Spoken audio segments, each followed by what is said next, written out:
Ya, Assalamualaikum warahmatullahi wabarakatuh. Selamat pagi anak-anak. Hari ini kita kembali belajar secara daring. Ya. Hari ini kita belajar tentang materi tematik tentang perkembangbiakan tumbuhan secara generatif. Masih di tema 1, subtema 1 ya. Perkembangbiakan tumbuhan secara generatif. Tumbuhan juga berkembang biak, sama halnya seperti hewan dan manusia. Kenapa? Karena tumbuhan juga termasuk makhluk hidup ya. Salah satu ciri makhluk hidup adalah berkembang biak. Jadi karena tumbuhan adalah makhluk hidup, jadi tumbuhan juga berkembang biak. Ya.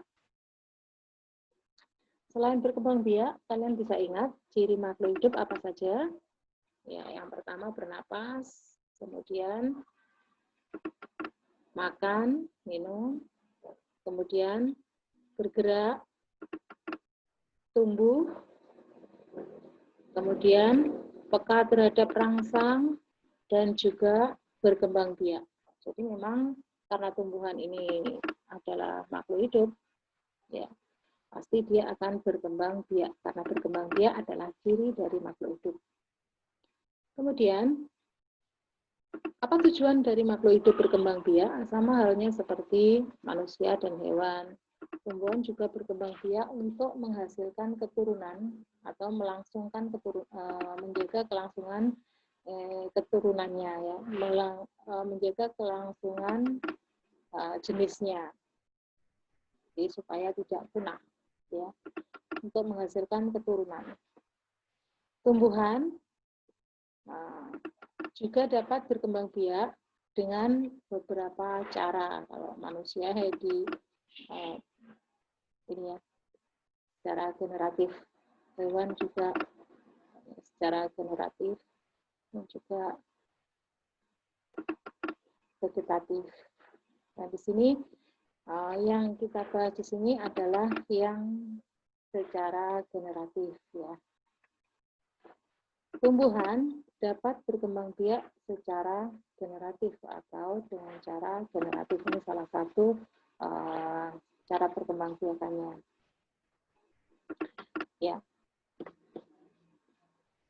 Saya besarkan dulu. Ya.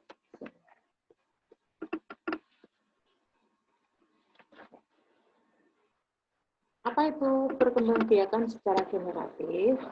Ya. Ini bisa kita lihat perkembangbiakan secara generatif atau perkembangbiakan tumbuhan secara generatif itu adalah perkembangbiakan yang terjadi melalui proses peleburan sel kelamin jantan dan sel kelamin betina. Tumbuhan punya sel kelamin jantan dan betina seperti hewan, seperti manusia. Iya, tumbuhan memang memiliki sel kelamin jantan dan sel kelamin betina untuk dapat berkembang biak. Di mana letaknya? Ya tentu saja di alat perkembangbiakannya. Alat perkembangbiakannya apa? Kita lihat di sini di bawahnya. Alat perkembangbiakan tumbuhan adalah bunga, ya. Jadi bisa kalian lihat ada gambar bunga. Kita lanjutkan ke slide selanjutnya ya. Bentar.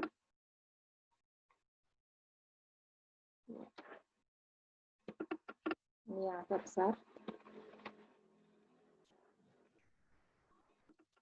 Pada bunga tadi umumnya terdapat benang sari dan putik. Bentar.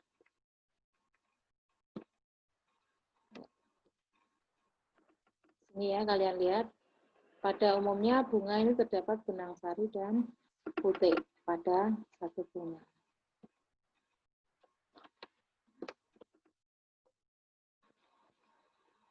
Jadi saya ulangi, pada bunga umumnya terdapat benang sari dan putik. Lalu di mana letak sel kelamin jantan dan betinanya? Sel kelamin jantan sperma terdapat pada benang sari.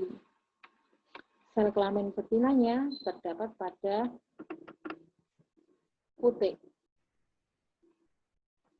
Lalu di mana bagian putik dan bagian benang sarinya? Kita lihat. Di sini ya.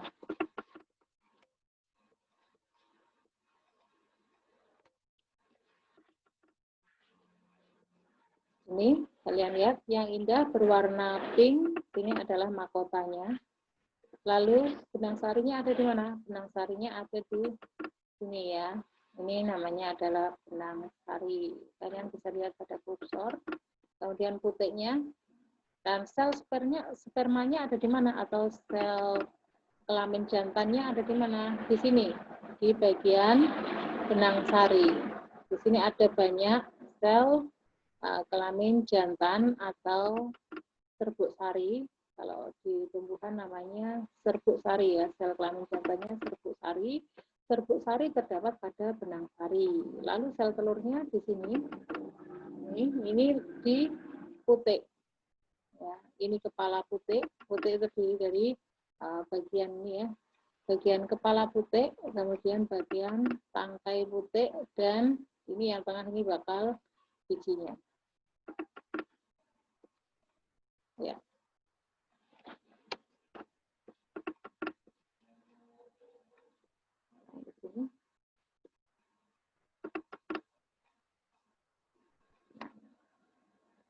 Jadi tadi bunga pada umumnya memiliki benang sari dan putik untuk dapat berkembang biak. Sel kelamin jantannya terdapat pada benang sari dan sel kelamin betinanya terdapat pada putik.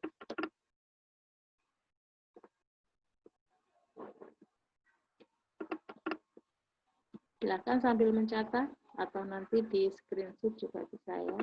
Di buku kalian sudah ada. Ini adalah contoh-contoh tumbuhan yang berkembang biak secara generatif. Secara generatif itu berarti terjadi peleburan antara sel kelamin jantan dan sel kelamin betina. Ya, di sini contohnya adalah buah durian, jeruk, mangga, apel, dan rambutan. Lanjutkan. Nah, untuk dapat berkembang biak secara generatif, tentu saja memerlukan sel kelamin jantan dan sel kelamin betina. Nah, untuk itu kita perlu mengerti bagian-bagian dari bunga ya. Jadi pada umumnya bagian-bagian dari bunga itu seperti ini ya. Kalau ada benang sari dan putik, ini berarti termasuk jenis bunga sempurna atau hermafrodit atau juga disebut biseksual. Nah, bagian-bagiannya terdiri dari apa saja untuk bunga sempurna? Kalian lihat di sini bagiannya ada mahkota yang indah, ini mahkotanya. Mahkota ini selalu indah. Ini disebut mahkota bunga. Kemudian ini benang sari, ini terdiri dari ini benang sarinya yang sini. Kemudian kepala sari. Kemudian putik, putik itu sendiri terdiri dari kepala putik dan tangkai putik dan juga terdapat bakal biji di dalamnya. Kemudian yang hijau seperti daun ini adalah kelopak bunga. Kemudian di sini dasar bunga dan tangkai bunga. Ayo coba kalian ingat, bagian bunga pada umumnya apa saja? Ada mahkota, benang sari, putik, kelopak, dasar bunga, tangkai bunga, ya kan? Nah, secara umum apabila dikatakan sebagai bunga sempurna maka dia memiliki putik dan benang sari dalam satu bunga. Ada tidak bunga yang tidak memiliki terpisah, misalnya putik sama benang sarinya terpisah, ada di tanaman yang satu dan yang lainnya? Ada enggak seperti itu? Ada. Dan itu disebut sebagai bunga yang tidak lengkap. Ya, kalau tidak lengkap semuanya, ini berarti disebut dengan bunga tidak lengkap. Secara umum bunga sempurna juga disebut sebagai bunga yang lengkap. Selanjutnya, seperti tadi yang dijelaskan, jadi bunga memang dibedakan menjadi dua, yaitu bunga lengkap dan bunga yang tidak lengkap.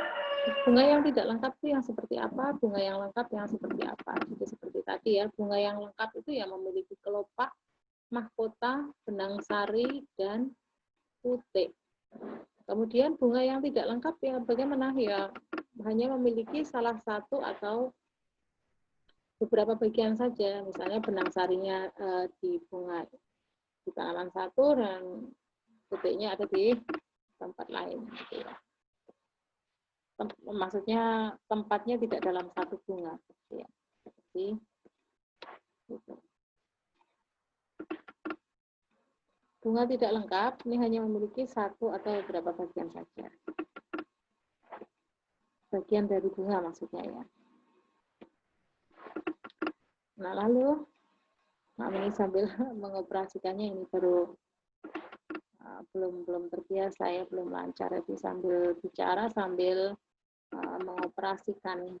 Jadi maaf kalau agak terpatah-patah. Nah, kita sebagai umat Islam perlu tahu bahwa penyerbukan itu juga terdapat di dalam Al-Quran. Al-Quran surat Al-Hijr ayat 22. Artinya seperti itu. Bisa kalian baca. Artinya bagaimana? Dan kami telah meniupkan angin untuk mengawinkan tumbuhan-tumbuhan.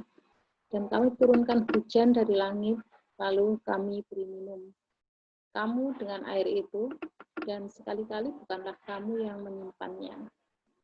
Ini jelas kita sebagai umat Islam harus ikut bersyukur ya, bukan ikut bersyukur, sudah sepatutnya bersyukur bahwa kita mendapatkan petunjuk yang benar-benar benar seperti apa yang di dalam surat Al-Baqarah ayat 2 sampai dengan 4 ya.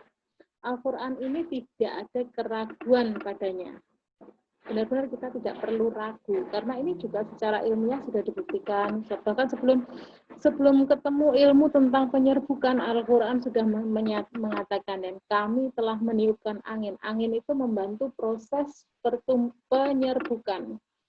penyerbukan atau perkawinan pada tumbuh-tumbuhan. Dan kami telah meniupkan, ya, arti dari surat Al-Hijr ayat 22, dan kami telah meniupkan angin untuk mengawinkan tumbuh-tumbuhan.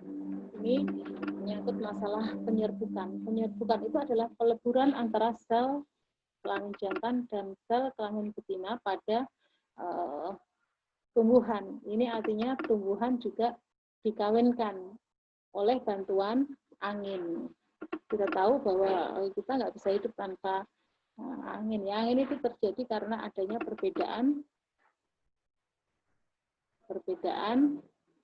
tekanan udara, suhu ya, suhu panas dan dingin yang terjadi karena adanya sinar matahari. Jadi benar, ini juga membuktikan bahwa matahari ini adalah sumber panas yang kemudian menimbulkan perbedaan tekanan udara, kemudian udaranya bergerak dari yang tekanan tinggi menuju ke tekanan rendah. Semakin dingin maka tekanannya semakin tinggi, kemudian bergerak ke tempat yang agak hangat tadi. Begitu seterusnya sehingga terjadi angin dan membuat tumbuh-tumbuhan dapat melakukan penyerbukan. Dan Al-Quran ini menurut surat Al-Baqarah tidak ada keraguan padanya. Ilmu pengetahuan sudah membuktikan. Al-Quran unggul dalam bidang ilmu pengetahuan. Maaf ini hanya untuk yang muslim saja ya.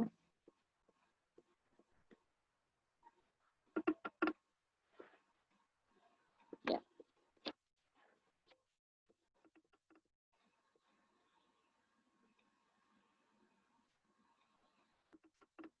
Selanjutnya kita lihat di sini. Proses terjadinya perkembangbiakan secara generatif pada tumbuhan. Jadi dari lihat di sini, proses terjadinya perkembangbiakan secara generatif pada tumbuhan itu seperti apa? Ya, ini dimulai dari bantuan angin tadi ya. Dimulai dari bantuan angin, tidak hanya angin, hujan, iya, manusia, hewan seperti lebah, kupu-kupu yang menghinggapi bunga. Lebah-lebah yang menghisap nektar dari bunga-bunga itu bisa menjatuhkan serbuk sari ke kepala putik sehingga terjadi peleburan. Jadi lebah-lebah itu juga ikut membantu terjadinya penyerbukan.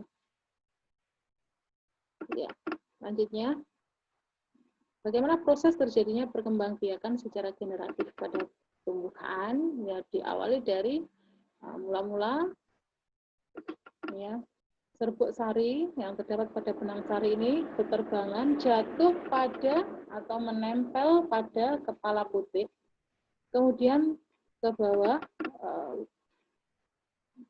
terjadi peleburan. Jadi karena benang sari tadi adalah sel kelamin jantan masuk ke putik melalui kepala putik, kemudian terjadi peleburan di sini sehingga membentuk bakal biji. Ini lihat, sel sperma dan sel telurnya menyatu menjadi satu atau melebur. Melebur itu menjadi satu ya.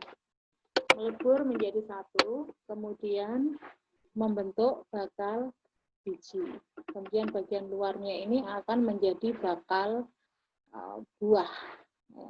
Biji ini dilindungi oleh daging buahnya. Di sini akan menjadi buah. Kemudian apa peristiwa yang terjadi selanjutnya? Dari bakal biji tadi berkembang, begitu pula daging buahnya terus menebal gitu ya, sehingga sampai masak itu ya. Nah, ini menebal, kemudian sel sperma dan sel telur tadi yang menyatu tadi ya, di dalam bakal biji tadi, melebur menjadi satu, tadi terjadi pembuahan, menghasilkan apa? Menghasilkan ini zigot. Ini namanya adalah zigot ya. Hasil dari pembuahan atau penyerbukan di sini adalah zigot.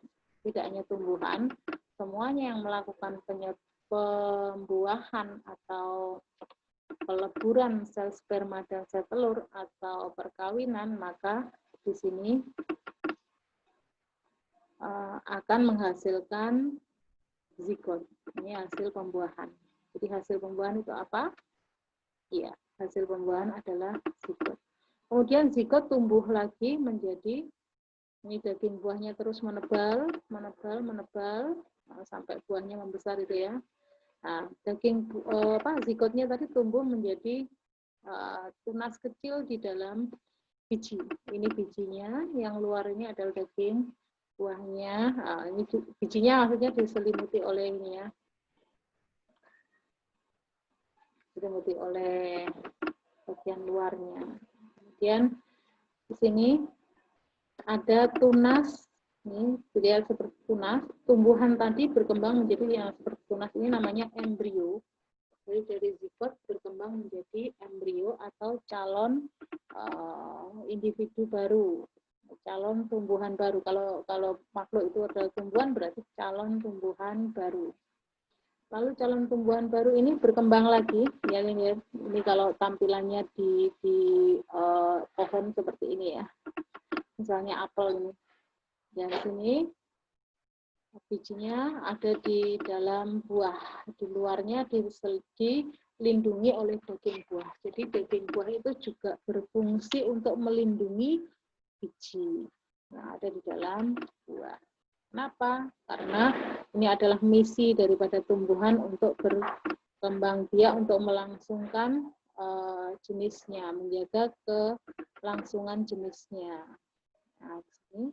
Nah, setelah buahnya masak, biasanya kan berjatuhan gitu ya. Kalau tidak dipetik, buahnya membusuk dulu ke bawah, jatuh ke bawah, terus kemudian membusuk dan bijinya akan keluar. Kalau dipetik ya berarti ini daging buahnya dimakan, bijinya dilempar gitu saja kadang. Atau ditanam sama orang-orang yang peduli, misalnya petani, memang sengaja untuk mengumpulkan biji. Gitu. Nah, ini ditanam ke tanah.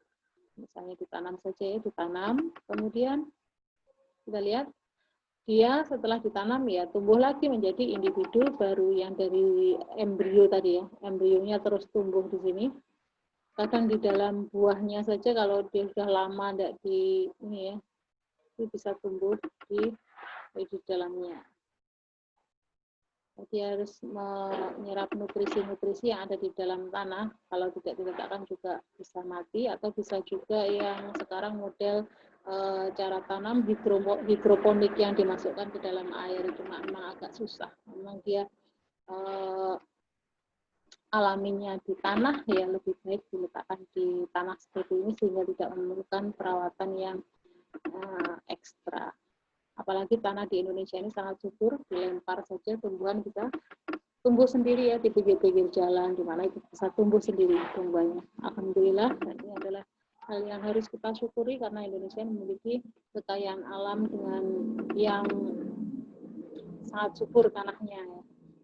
Jadi dia tumbuh menjadi kecambah, jadi dari biji tumbuh menjadi kecambah, kemudian akan dari kecambah tadi akan tumbuh menjadi individu dewasa atau tumbuhan dewasa lagi, berbunga lagi, terjadi penyerbukan lagi, kemudian menghasilkan biji lagi, tumbuh lagi, begitu seterusnya. Cara tumbuhan untuk berkembang biak secara generatif dalam rangka melangsungkan menjaga kelangsungan jenisnya. Jadi apabila kita ulangi kembali seperti ini ya, proses penyerbukan itu terjadinya seperti apa? Ya, mula-mula serbuk sari jatuh ke kepala putik, lalu mengalami peleburan dengan sel telur. Serbuk sarinya mengalami peleburan dengan sel telur pada putik. Kemudian terjadi pembuahan yang menghasilkan zigot. Zigotnya tumbuh menjadi embrio atau tunas dalam biji. Setelah itu daging buahnya tumbuh membesar melindungi biji sampai masak. Biji siap kembali berkecambah dan tumbuh menjadi tanaman baru. Tanaman baru tumbuh dewasa, berbunga, kemudian menghasilkan biji kembali dan begitu seterusnya.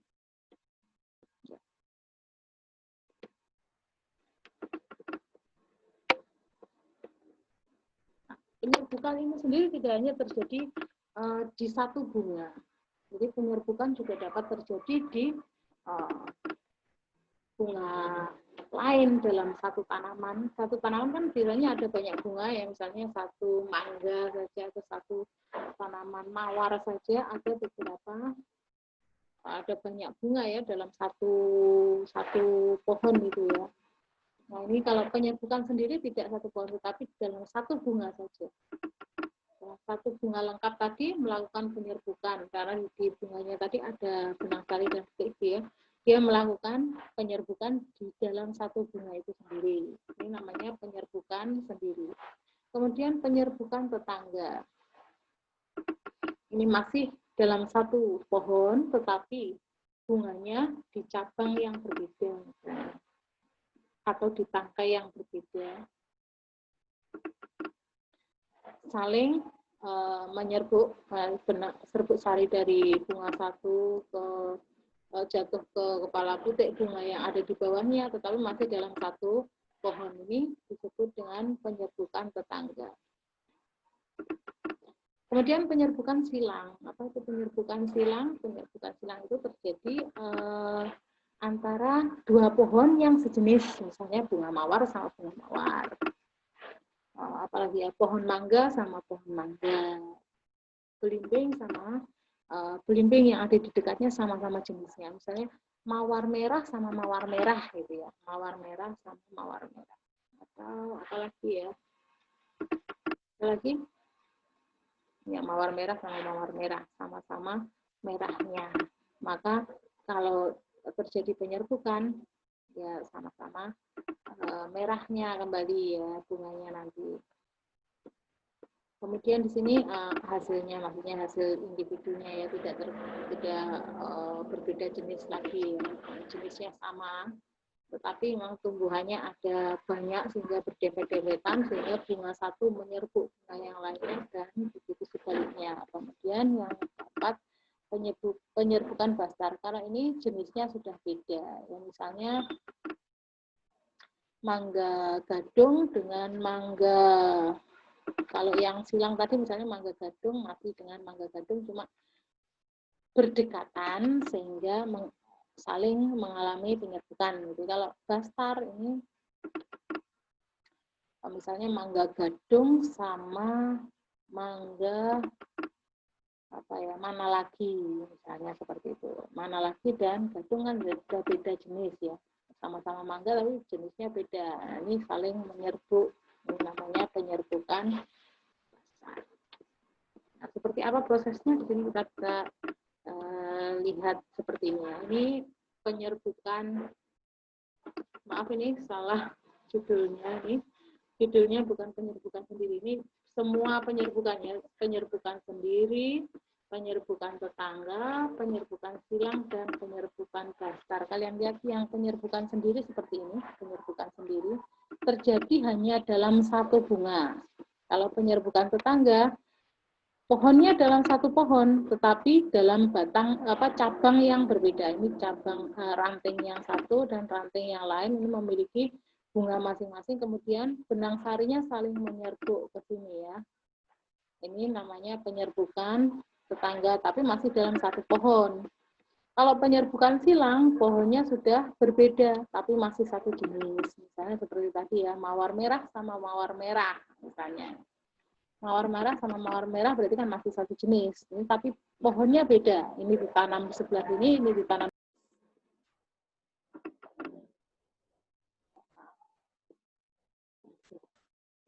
Pelan-pelan. Ya.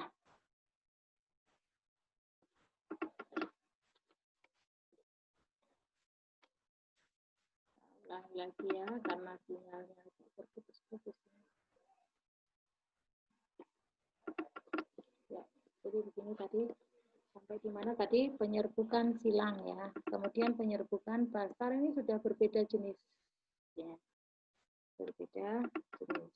Tanaman yang berbeda jenis saling menyerbuk karena angin, karena binatang, karena manusia, bisa ya, karena hujan, air, bisa. Jadi